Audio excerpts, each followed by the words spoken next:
Welcome, everybody, to the Hoops Post-Up. Today, Pierre and I are going to be talking trade machine. This time, AngeloRussell. That's right, D'Lo. And let me just start. Before we actually look at any of these trades, can I just say it's a damn shame that we're even talking about this. What is it that guys just signed a contract and all of a sudden we're talking not half a year later about him being traded here and there? Like, why sign him then? I get it that the Warriors season hasn't exactly gone the way they planned, unless you believe that they're tanking, which we do. Check our other episode on that. Yes. But, I mean, really, good young player, not an unreasonable deal. I just don't get it. But you know what? That's the NBA these days. Pretty much everyone is on the trading block. So let's talk AngeloRussell. All right, let's take a look.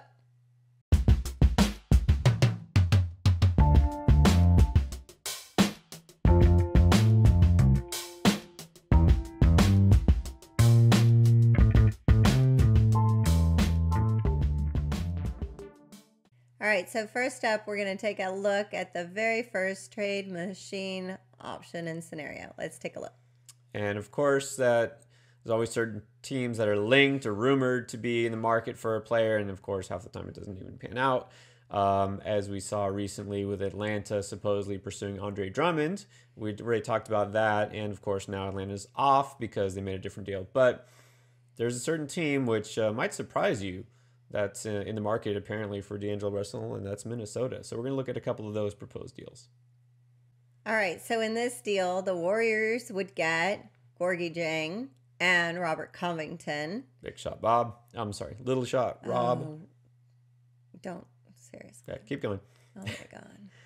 Okay, and then they would get D'Lo and Glenn Robinson the third. So to me, this is very curious because we know Covington's been in trade talks. We've talked about him on multiple trade machines. So I get that the Wolves trying to deal him because he's kind of coveted. I didn't mean to do this. He coveted. But he's got a friendly deal. He's a veteran. You know, he could help out a team. But what is he going to do for the Warriors? They're not making the playoffs anyways. They're tanking to get a higher lottery pick. That's not the place where he needs to wind up. What are the Warriors really getting here? Unless they're going to flip both of these players. Because, I mean, realistically, Covington's not an up-and-coming guy, right? And so I don't understand why trading a guy who's an all-star for these two players. It's not a fit. It's not what the Warriors need, is it? I don't think so. I mean, I don't know. To me, this is a little confusing. But that's this whole trade machine to me, and this whole trade talk is confusing because why would you want to put AngeloRussell out there for trade to begin with? Right. So to me, if you are trading him, you got to get something substantial back. If it's not multiple first-round picks, then it's a good young player, young meaning a rookie, second-year player. I don't know. So I'm going straight C- on this. Oh, I was going to go C- myself. We go. actually agree. And the only reason why I would even give it higher than a D or an F is just because they could then flip Bob for something else. But, and you know, Jang's a decent player. He's not going to be their starter, but yeah, I don't know. Could do better. All right, so let's see what's up next. Okay, so next up we have the Warriors getting Robert Covington, Jarrett Culver, Josh Okogie, Shabazz Napier, Gordon Bell, and Naz Reid. So basically half the team. I mean, let's just face it. For some reason, the Timberwolves are going to give up half their roster. Now, they're getting a pretty good haul back. They're getting, of course, D'Lo, Big Dog, the second Big Dog, Little Dog. Alec Burks. And Alec Burks. I mean, pretty good. So you're replacing, now obviously, we already talked about Covington. We know you're getting there. Culver, that would be kind of the centerpiece, I guess, in that deal because he's a rookie and you know, promising. Okogie, too, you know, young player. This does make more sense than the other deal. Do you see the Timberwolves giving up 6 players? All pretty young, for the most part, young and good players here, decent players. But do you see them doing this? Like a total roster overhaul? To me, this is a complete gut of your team, and I don't know if they need to do that. I mean, to get one guy, that giving up so many pieces to get one player back. That's kind of like what the Lakers did to get Anthony Davis, right? Well, They that's traded true. all their young. Yes. Okay, but what are the Lakers? They have LeBron, and they just need that other To me, superstar. it's totally different It's a totally different. situation. Exactly. So yeah, So I don't necessarily understand why they would give up half their team for a few. But I mean, I see what they're trying to do, right? Okay, so why are the Wolves interested in D'Lo? Because they want this big three, if you want to call them that, with Wiggins and Cat, and then D'Lo, and that's a pretty good young big three, and then they can kind of fill in pieces around them. The problem is, it's not like the Lakers where you can get all these guys on veteran minimum salaries, these former star players, to kind of fill in like a Rondo and Dwight Howard. Right. Those guys aren't going to Minnesota. All right, they're not, and this doesn't make Minnesota necessarily a contender, even if they do get D'Lo. So this trade is better on both parts, but I don't see it happening. Okay. I'm giving this one a C. I go a little higher. I go B minus, just because I feel like it's fair on both sides. But yeah, there's no way this happens. All right. Very good. So let's take a look at the next one. All right. So this time we have 3 teams involved. We have the Hawks, the Warriors, and the Timberwolves. Eric Pascal and Andrew Wiggins would go to the Hawks. Okay. Jabari Parker and Robert Covington and Josh Okogie would go to the Warriors. That's a little more interesting to me. It is. Evan Turner, John Collins, and AngeloRussell, of course, would land in the Timberwolves. This one is interesting. Interesting because then all of a sudden now you have the Wolves dealing Andrew Wiggins. Yeah. But you look what they're getting back. It's kind of interesting, but okay, you see they're getting John Collins, right? Collins, very friendly deal. But then they're pairing with Karl Anthony Towns. You get another big man here. And I guess Russell becomes the primary scorer. It's interesting to think about kind of the Twin Tower thing going on there, and then with Russell, and then Evan Turner could start if they're dealing away guys like Okogie. So interesting. I don't know how to say it. It's intriguing. Okay, so the Hawks then would get Wiggins. Yeah. Okay, so they're dealing Collins and Parker, but they're getting a guy who I don't know is Wiggins ever going to turn into a superstar player? No, probably not. Probably not. But is he still solid? I think he is. That's a fair return for what they're giving up, I guess, and Pascal, right? Yeah. What about the Warriors side here? So the Warriors are giving up, of course, D'Lo and then Pascal, who's a young player that we know Steve Kerr likes. Do you think Parker, Covington, Okogie? I mean, it's kind of an interesting mix of I don't know, I guess by NBA standards, middle-aged talent. I'd say middle-aged, 27 years old is middle-aged, 29 years old is middle-aged. But maybe he wants a little bit of that experience. Yeah.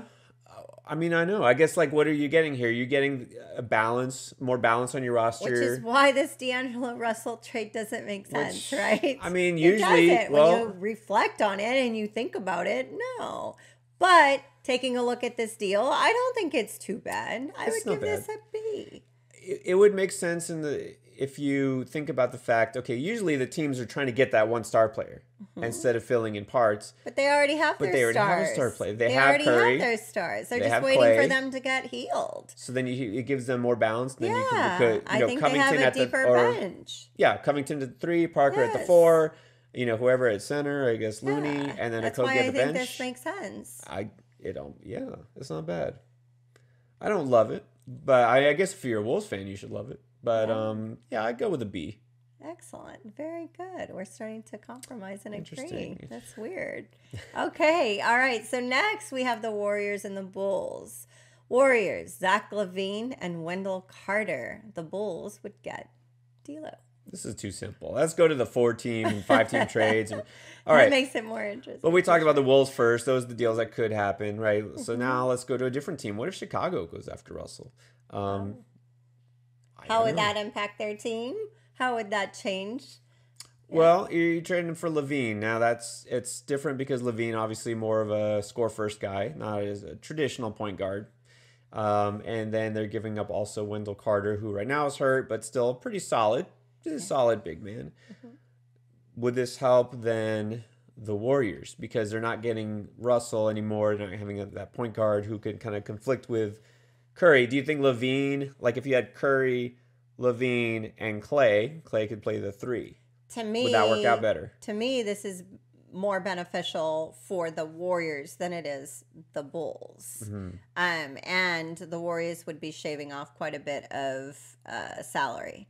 So I see it as a benefit or, something a little bit more. Yeah, they're saving a little money. You're right. Yeah. They don't have quite as many. They have one less year, obviously, on the bigger contract. Carter's is a pretty decent contract there for him, given what he provides. Yeah, I think this is, if for the Warriors, this would be a pretty good deal because it helps balance the roster a little more. Right.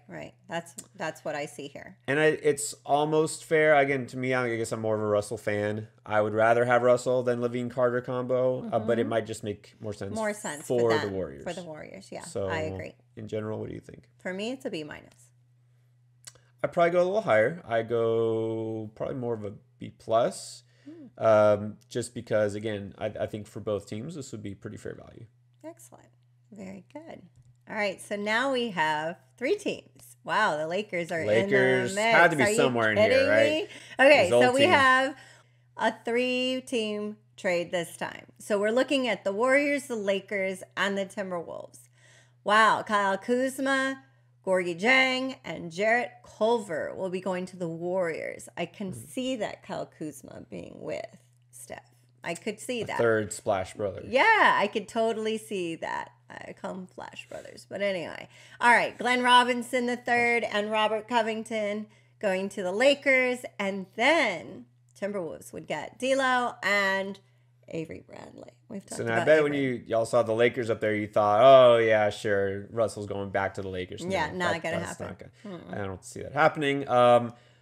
I love this trade. To be honest, Yeah, I think this is is great. interesting. Okay, so the Wolves, we've talked about them. They get Russell, and they're just giving up some young players, and Covington, who's a nice trade asset, but Culver. Yeah, I mean, unless you really think Culver is going to ever eventually get to the level of Russell, which he might. But again, right now I'd rather have Russell. Right. So they get that piece, and they don't give up too much, really. Kuzma, we ready to shameless plug here. Check our Kyle Kuzma trade machine. We've talked about him at length. The Warriors, I mean, he could fit nicely on there, right? He doesn't conflict. I totally see this as it being a workable and trade. they get Culver, so they get a little bit of youth, which they want, but also get guys who can help them be competitive next year because they're not competing this year. Right. What about the Lakers side here? Because they're giving up Kuzma, and apparently they want to. Is the little dog and little shot Rob enough for them? I think so. Yeah? I do.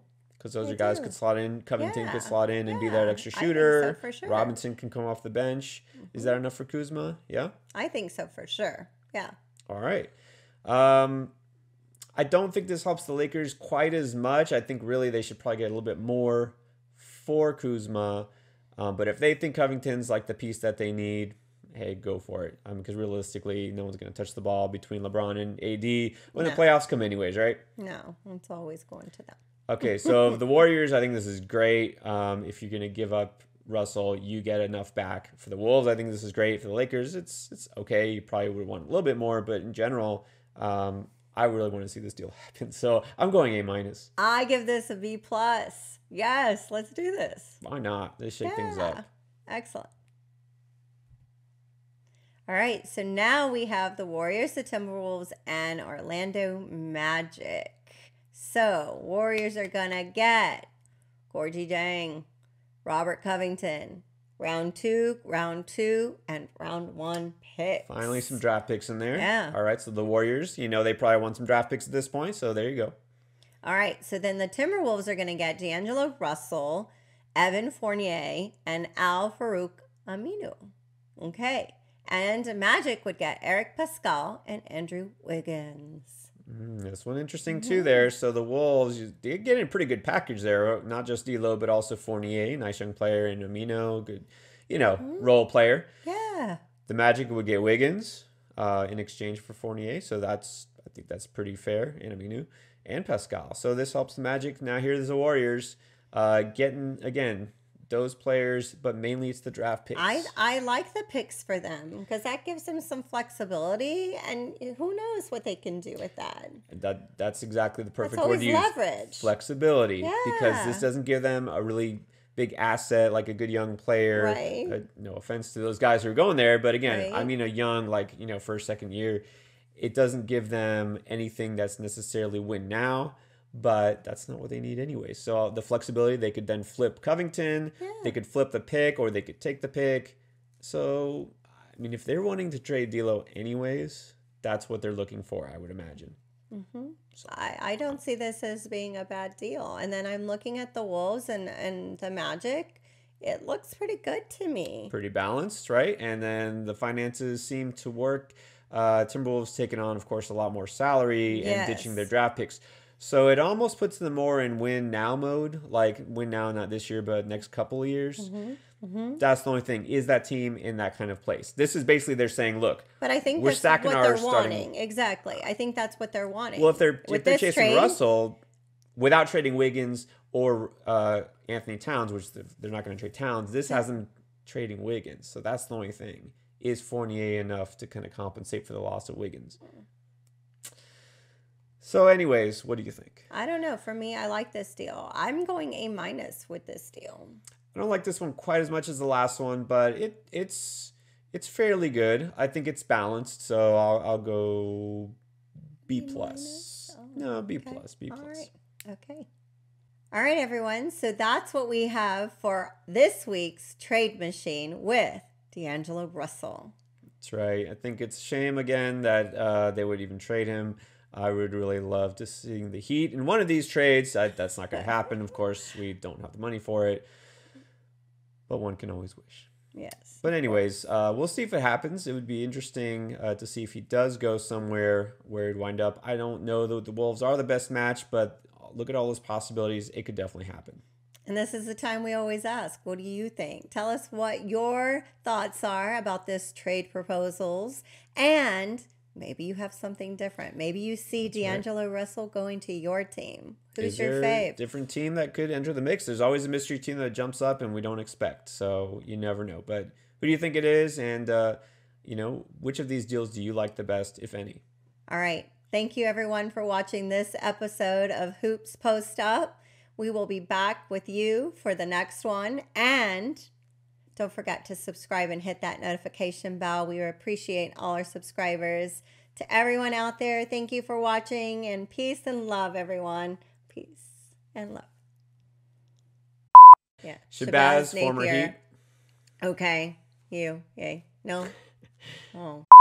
Right. And Jared Culver. Culver. Why do I always want to call him Garrett? How many times have I called him I Garrett, know babe? you've done I it. always call him Garrett. You got this new thing now with G's and J's. Okay, where that's crazy because I'm an elementary school teacher. I know my phonics. you do. You don't have to prove it to anybody. It's okay.